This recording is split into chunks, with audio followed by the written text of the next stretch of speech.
Las palabras tienen en poder extraordinario, que via más allá de su simple significado literal. En la vida de un niño, ciertas frases pronunciadas por sus padres, maestros o figuras de autoridad, pueden convertirse en profecías, autocumplidas que moldean su identidad, autoestima y trayectoria de vida durante décadas. El niño no solo escucha palabras, las absorbe, las internaliza y las convierte en creencias fundamentales sobre sí mismo y el mundo. Una frase dicha en un momento de frustración, enojo o descuido puede resonar en la mente de ese niño por el resto de su vida, influyendo en sus decisiones, relaciones y percepción de su propio valor. Pero también existe el poder inverso,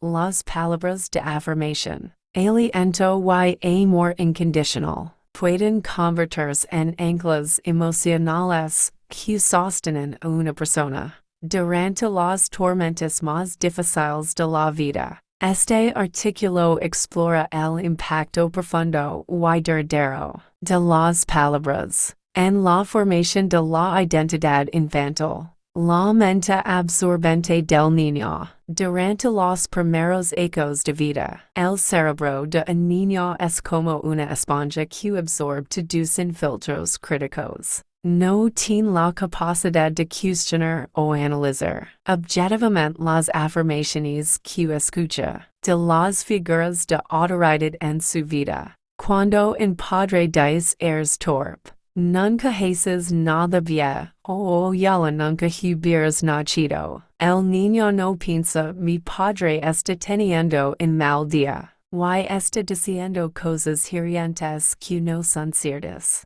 En cambio, el niño simplemente absorbe estas palabras como verdades absolutas sobre su identidad. Estas frases se convierten en la voz interior que acompañará al niño hasta la adultez. Décadas después, cuando es niño se convierte en adulto, y esa voz seguirá susurrando las mismas mentiras destructivas en momentos de vulnerabilidad. O desafío, la autoridad de los padres. Los padres ocupan una posición única en la vida de un niño. Son las primeras figuras de autoridad, los primeros espejos en los cuales el niño ve su reflejo y forma su autoimagen. Por esta razón, las palabras de los padres tienen un peso desproporcionado. Cuando un maestro critica, duele. Cuando un compañero se burla, lastima. Pero cuando un padre pronuncia palabras destructivas, estas penetran hasta el núcleo mismo de la identidad del niño, porque vienen de la fuente más confiable de información sobre sí mismo.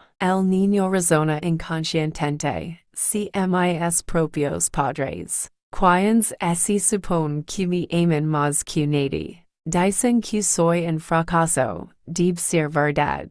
Esta lógica infantil crea heridas profundas que pueden tardar toda una vida en sanar. Frases que destruyen. Existen ciertas frases particularmente tóxicas que aparecen repetidamente en las historias de adultos, que luchan con baja autoestima, ansiedad o depresión. Eres un error, no serves para nada, eres igual que tu padre, madre inútil. Eres un fracaso. Esta frase quizás sea una de las más devastadoras que un padre puede pronunciar. Cuando un niño escucha repetidamente que es un fracaso, comienza a verse a sí mismo a través de este lente distorsionado. El niño internaliza que su esencia fundamental es defectuosa. No es que haya fallado en una tarea específica. El mismo es un fracaso. Esta distinción es crítica. Criticar un comportamiento específico es constructivo. Atacar la identidad es destructivo.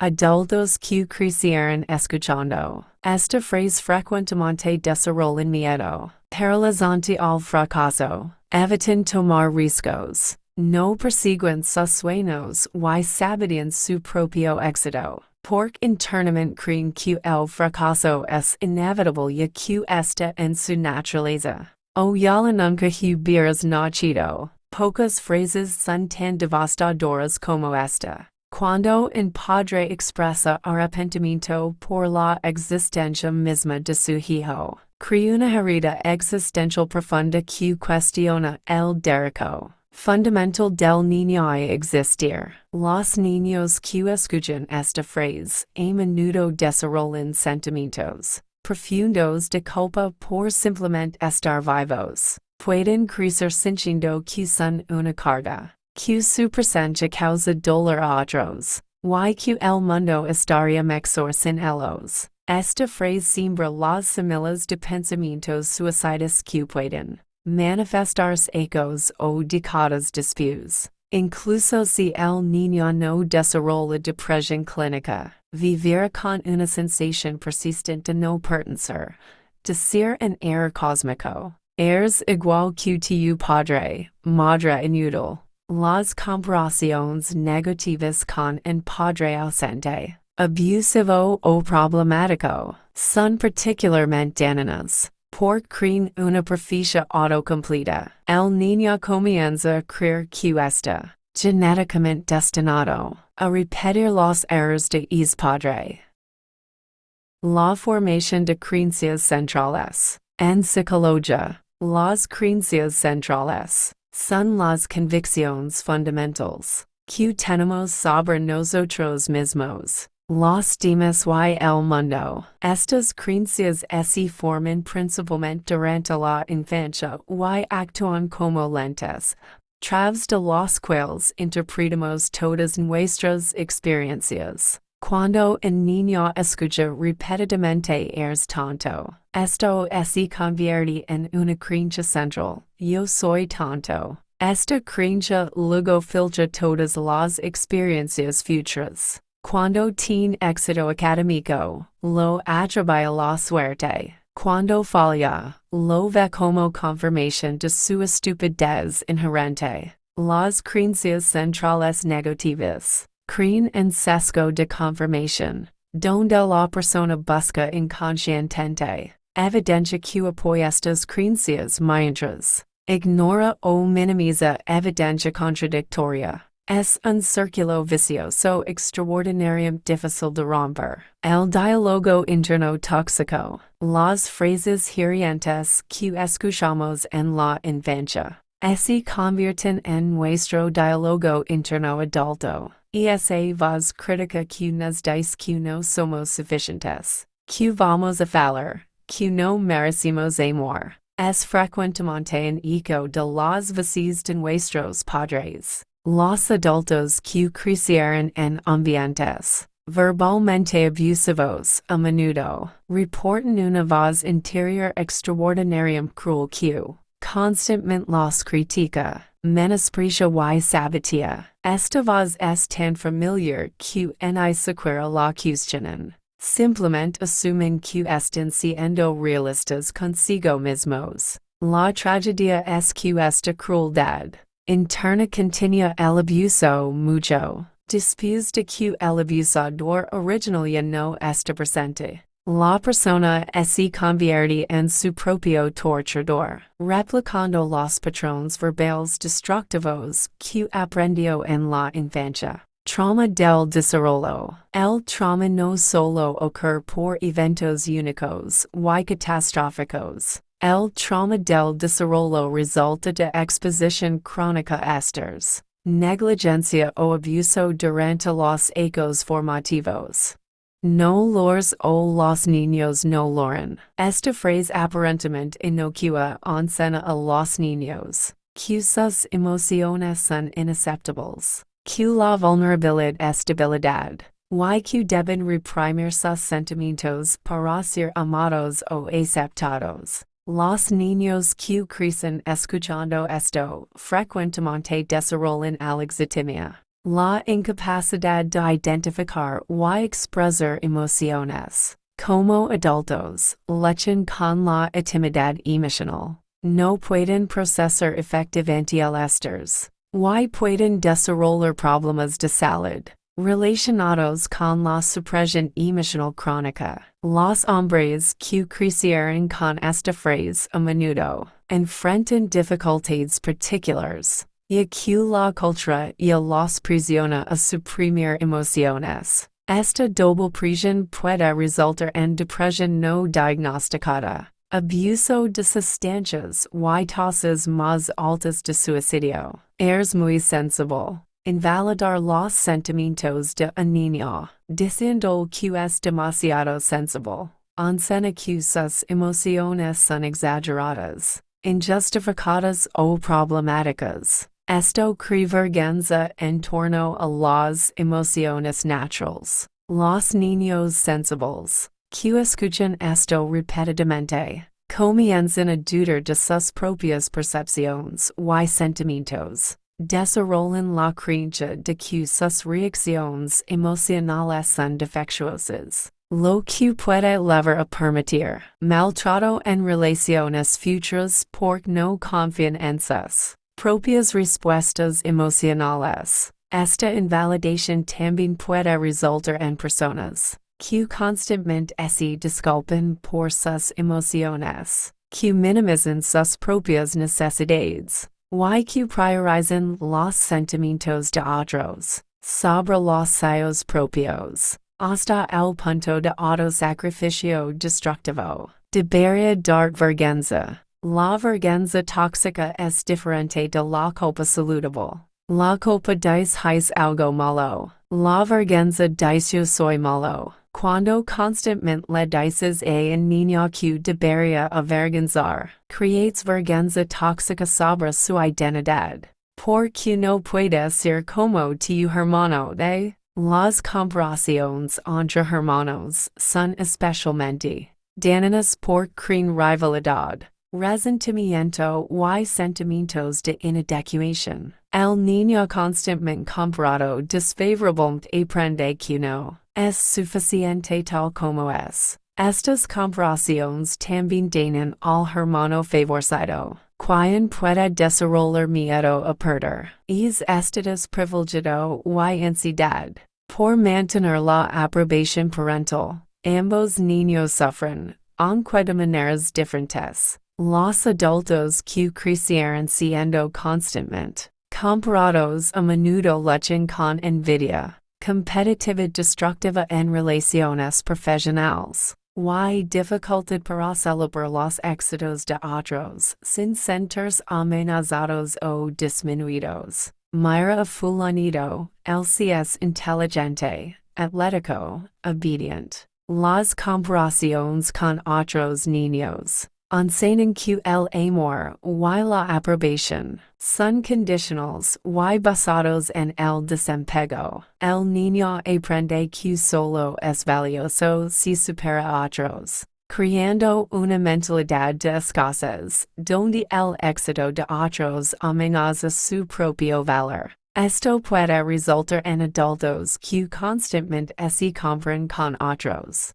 que nunca se sienten satisfechos con sus logros, sin importar cuán impresionantes son, y que ven las relaciones como competencias en lugar de conexiones. La paradoja es que estas personas pueden lograr mucho externamente, mientras se sienten vacías internamente, porque ningún logra llenar el vacío dejado por la falta de aceptación incondicional en la infancia. No es suficiente. Y así dicho explícitamente o comunicado implícitamente a través de críticas constantes. El mensaje de no es suficiente es devastadoramente común y destructivo. Es el niño problema. Cuando etiquetas a un niño como el problemático, el difícil o el rebelde, y esa etiqueta se convierte en su identidad, el niño internaliza este rol y comienza a comportarse de acuerdo a las expectativas asociadas con esa etiqueta. Esto crea un ciclo autoperpetuante donde el comportamiento problemático confirma la etiqueta, que a su vez refuerza el comportamiento El niño piensa, y que todos me ven como el problema. Podría comportarme como tal. Muchos adultos que fueron etiquetados como problemáticos en la infancia continúan saboteando sus propias vidas inconscientemente por esa identidad. Está tan profundamente arraigada que no pueden imaginarse